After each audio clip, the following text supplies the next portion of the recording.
In 0BBY, Grand Admiral Thrawn was attempting to get his production line for his TIE Defender running at full speed. This next-generation advanced fighter would pose a lot of problems for the Rebel Alliance. TIE Defender Elite possesses speed, weapons, and shields superior to any fighter in our fleet.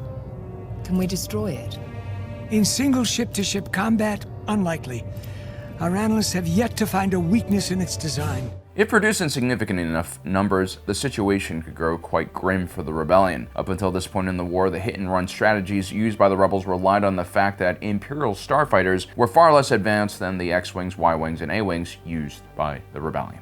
The basic TIE Fighter and Interceptor both lacked shields and hyperdrives. This meant that Imperial fighters were usually stored inside of larger capital ships while being transferred in hyperspace from one system to another, which is an incredibly important factor on how many of the battles during the Galactic Civil War would play out, but we'll talk a little bit more about that later. Now, Hera Syndulla, having faced the Defender in battle herself, knows exactly how dangerous this TIE Defender is. It's imperative we prevent it from being mass-produced.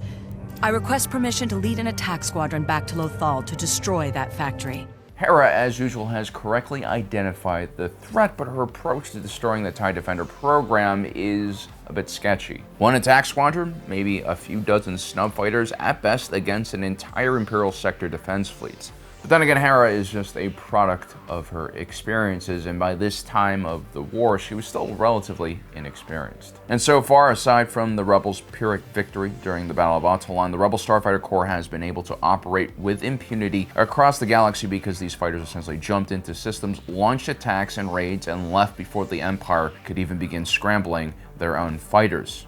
When faced with such overwhelming odds, like going up against the Empire and its terrifying military force, it's only natural for the Rebels to figure out these less confrontational tactics to whittle away at the sanity of local Imperial commanders. The Imperial-class Star Destroyer, as terrifying and awe-inspiring as they were, couldn't track a small X-Wing with their massive turbo-laser batteries and were just large obstacles for Rebel pilots to fly around.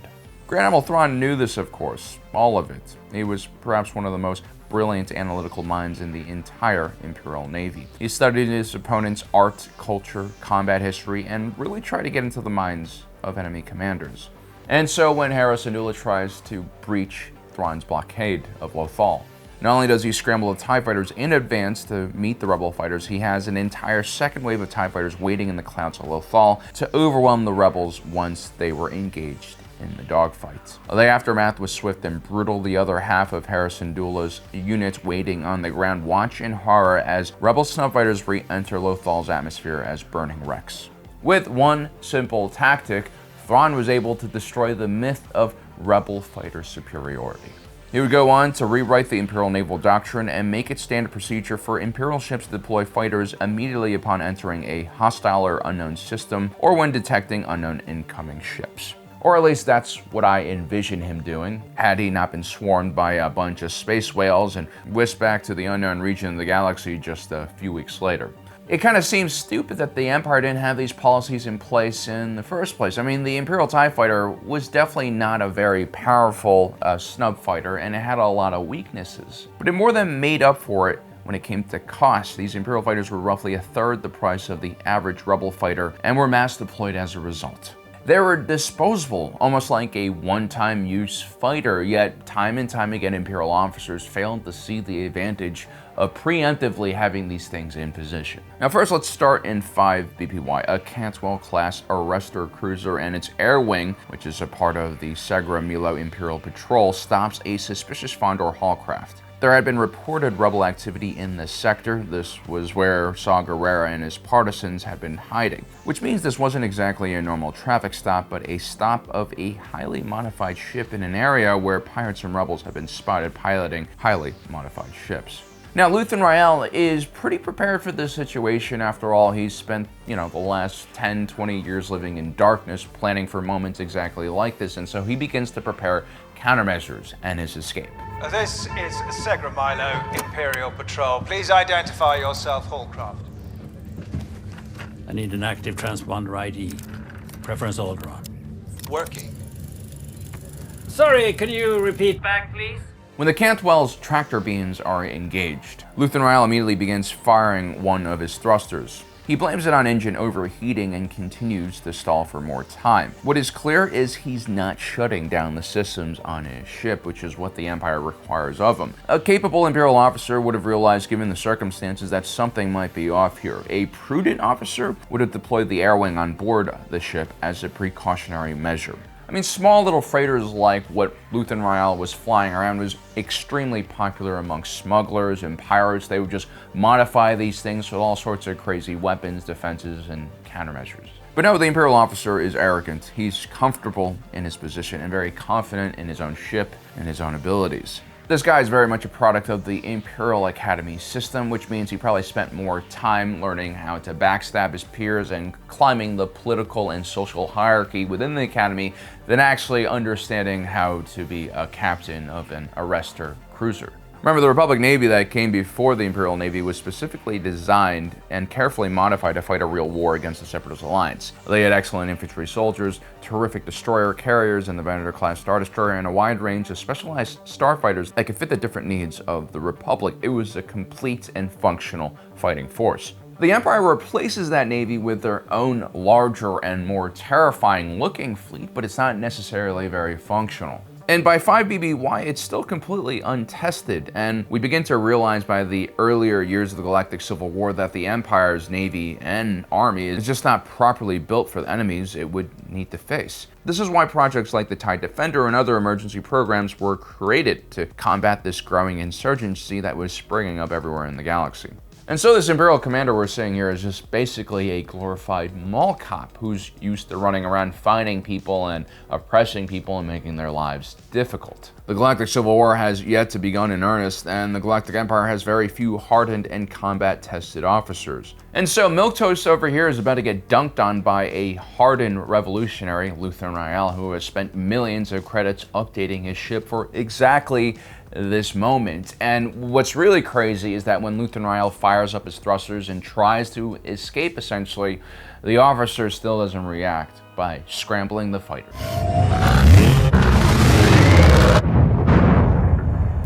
What's he doing? Tractor force up 5. Does he think he can get away? Prison 5. Some pirate Hallcraft. Where does he think he's gonna go? Final warning, Hallcraft. Power down immediately or risk full consequences.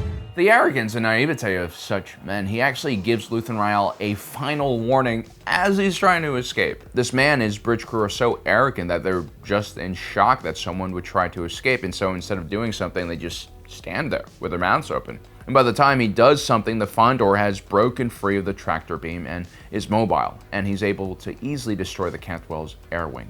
This, of course, would just be a sign of things to come. 5 years later, as the Death Star approaches Yavin 4, the location of the Rebels' main base, Grand Moff Wilhuff Tarkin once again allows arrogance to drive Imperial naval tactics. When the Rebels launch a small squadron of X-Wings and Y-Wings to prevent the Death Star from destroying Yavin 4, the Death Star does absolutely nothing. Which is crazy if you think about it. I mean, this is a moon-sized battle station that is literally covered in thousands, if not hundreds of thousands, of turbolaser emplacements, blaster cannons, whatever.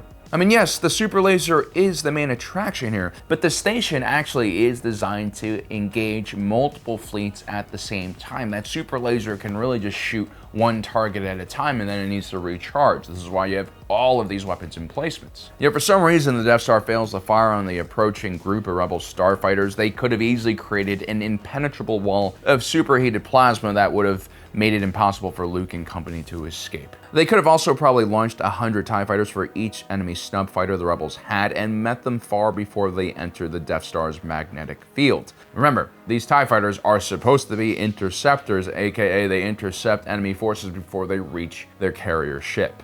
Instead, Tarkin does absolutely nothing. He just rides off the Rebel starfighter squadron as not a threat, and he's focused on one thing, and that's getting the Death Star in range and on target. But they're so small, they're evading our turbo lasers. We'll have to destroy them ship to ship, get the crews to their fighters. Unfortunately, Darth Vader's actions were carried out way too late, and the Death Star would be destroyed by the rebellion. I mean, Wilhuff Tarkin was even warned about the station's main weakness, and he does absolutely nothing. We've analyzed their attack, sir, and there is a danger. Should I have your ship standing by? Evacuate? In our moment of triumph? I think you overestimate their chances. The fact that the Death Star was just floating around in the first place without being screened by wings of TIE fighters is just confusing to me.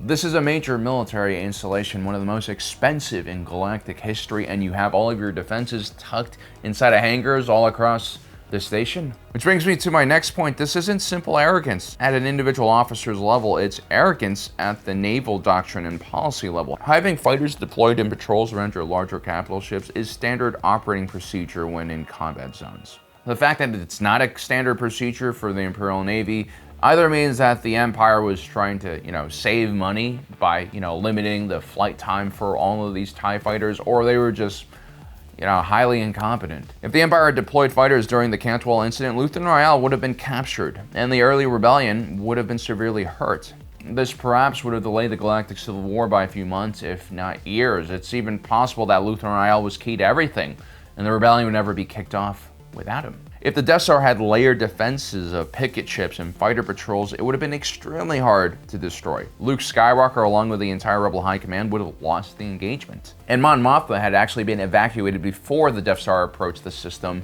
and she was planning on surrendering directly to Emperor Palpatine to avoid any further bloodshed. That is, if the Death Star had actually won that engagement. If only these Imperial leaders had deployed their TIE fighters. And this is not a lesson that the Empire would pass on to its successor, the First Order. The First Order was made up of the most hardcore Imperials who would escape to the unknown regions shortly after the Battle of Jakku. Years later, a giant First Order fleet under the command of General Armitage Hux would attempt to stop the Resistance from evacuating the planet of Dakar, but is distracted for some reason by Commander Poe Dameron, who's flown a single X-Wing out to meet the First Order fleet as if this were some type of medieval battle and he was some kind of knight riding a horse up to parley with the enemy. Poe Dameron proceeds to troll Hux for a bit, and then uses the opportunity to get as close to the Manticore IV class siege dreadnought as possible, and proceeds to destroy every weapons emplacement on the ship, paving the way for Resistance bombers to destroy it. That puny ship is too small and to too close range. We need to scramble out fighters. 5 bloody minutes ago. He'll never penetrate our armor. He's not trying to penetrate our armor. He's clearing out our surface cannons. You notice the same trend here. An arrogant commanding officer who's too stupid to deploy the fighters before the battle starts, and some more arrogant junior officers who believe that the ship you're on is too large to be destroyed. The only person with half a brain here is Captain Moden Kennedy, who actually served as a Star Destroyer commander in the Imperial fleet during the Galactic Civil War, and had a bit more respect for small snub fighters, I guess. The problem is, competent officers like Kennedy usually don't have time for all of the politicking necessary to ascend to higher commanding positions. And so these individuals have to suffer beneath the command of fools. So there you have it, guys. That's one simple tactic that would have saved the Galactic Empire. Just deploy those TIE fighters on regular patrols, and you'll be able to catch the rebellion with their pants down.